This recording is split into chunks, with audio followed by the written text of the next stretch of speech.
Hello mga kabayan, andito na naman po ako si Tito's Random World.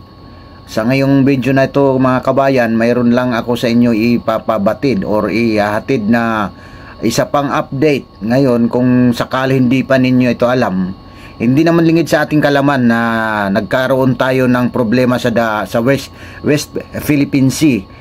Ngayon, ginigipit tayo lagi ng China, lagi silang nagpropvoke na halos umabot na sa kilos nila na parang mga pirata sa ating mga kasundaluhan sa dagat.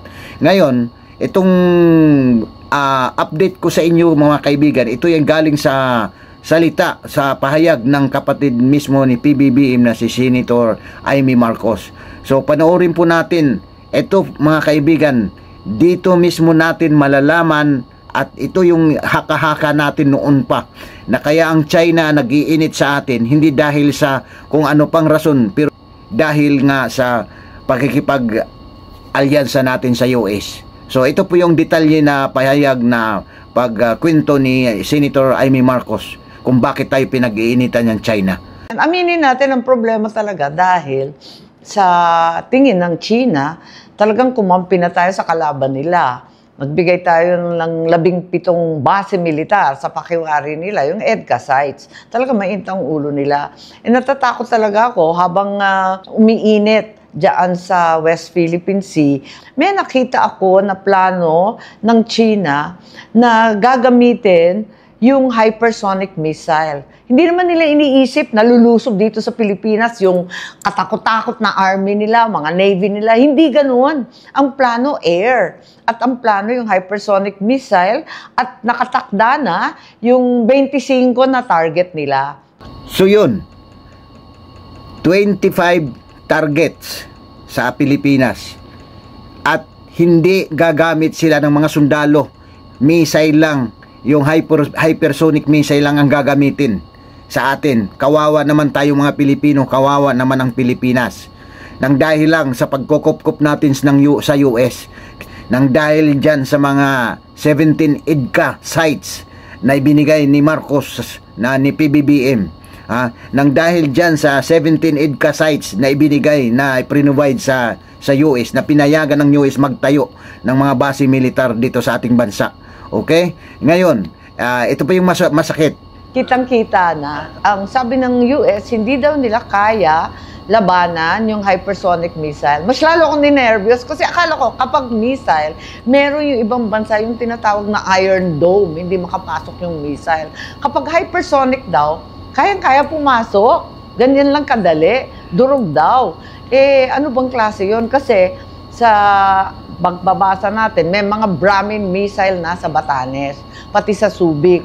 So yung dalawang yun ang uunahin kasama ng Ilocos kasi may mga live fire na balikatan. Nakatakot nga eh. Ano ba yan? 25 hindi biro-biro yun. Ayan, narinig nyo mismo. Narinig nyo mismo galing sa bunganga ng kapatid ng ating presidente na ang US umamin na hindi nila kaya pag umatake ang China na gamit ang hypersonic missiles, hindi kaya saluhin ng US. So ano nangyari? Sinadlak lang tayo sa kaguluhan ng US nang dahil sa kagagawan ng US. Okay? Hindi naman natin actually gulo ito eh. Hindi natin gera ito. Gera ito ng US sa China. Sila ang US ang gustong makipag-anuhan sa China. Tayo lang ang pinapain.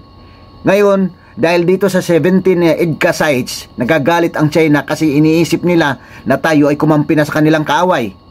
So, yan ang rason lilinawin ko lang mga kaibigan. Kaya nagagalit ang China sa atin na kung ano-anong gigipit ng ginagawa sa atin, sa ating mga kasundaluhan sa dagat, nang dahil dyan sa EDCA sites na iprinwed para sa napinistuhan ng mga US military, ng US Armed Forces. Na ngayon, ito yung problema dyan. Sila nagsulsul sa atin. Ngayon, sila mismo ang aamin na hindi nila kaya. Ano ito? Parang sinubo tayo Ito yung nakakagigil eh. Parang sinubo tayo pagkatapos nila maglagay ng base militar dito sa atin, pagkatapos nila tayong udyukan, pagkatapos nila tayong sulsulan. Ngayon, nalalagay tayo sa langanin at bilang sasabihin nila hindi namin kaya saluhin yan. So ano nangyayari? Hindi kawawang presidente natin, kawawa tayong mga ordinaryong Pilipino dahil sa mga maling pakikiusap, maling transaksyon, maling usapan, hindi inisip yung kapakanan ng mga Pilipino, kasi kung matuloy itong gera na ito, matuloy tayo binumba ng China, hindi ang kawawa kung sino man, tayo mga ordinaryong Pilipino na wala tayong kaalam-alam sa mga kanilang pinaggagawa, na tayong mga ordinaryo Pilipino ang masasadlak. Okay? So nakakainis mga kaibigan. Kaya nga sabi ko sa inyo, magbantay tayo lahat, makialam tayo, dahil itong mga ginagawa ng ating leader sa ating bansa hindi nakakatuwa. Hindi ako galit kay PBBM, ang galit ako doon sa mga ginagawa nilang akbang na hindi nila iniisip mismo ang mga kapanan ng ikakabuti sa bansang Pilipinas, ikakabuti ng mamamayang Pilipino. Okay? I hope itong statement ni Senator Amy Marcos ay bigyan pansin, pagtuunan ng pansin sa mga magagaling natin, matatalino natin mga nakabarong sa Senado, sa Congress, na bigyan niyo pansin ito.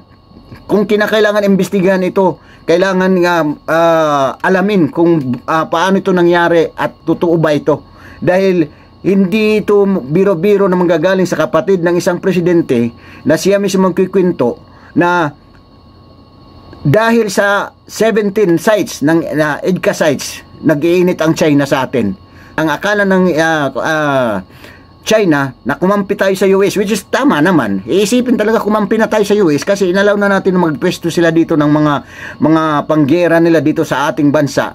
Ngayon, sila mismo sa dulo nila mismo masasabihin na hindi nila kaya saluhin o hindi nila kaya ikontra yung hypersonic missile na just in case binumba tayo na gamit ang hypersonic missiles.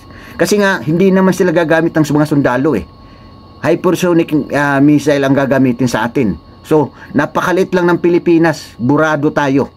So kawawa pa tayo, mas masahol pa tayo sa Ukraine kung mangyari yan.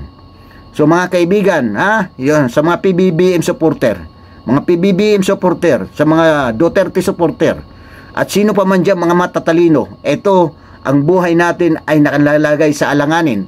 At sino pa man dyan na nagmalasakit sa ating bayan, pag-isipan nyo ito ng mabuti, itong mga sinabi ni Senator Amy Marcos. Okay? Sigurado ako hindi si Amy Marcos nagsisinungaling. Okay? So, hindi pa ito biro. Kasi ang ginagawa niyo rito, ang nilalagay dito sa kadelikaduhan yung mga mamayang Pilipino na walang kaalam-alam na mahihirap. Salamat po sa inyong panonood. God bless us all.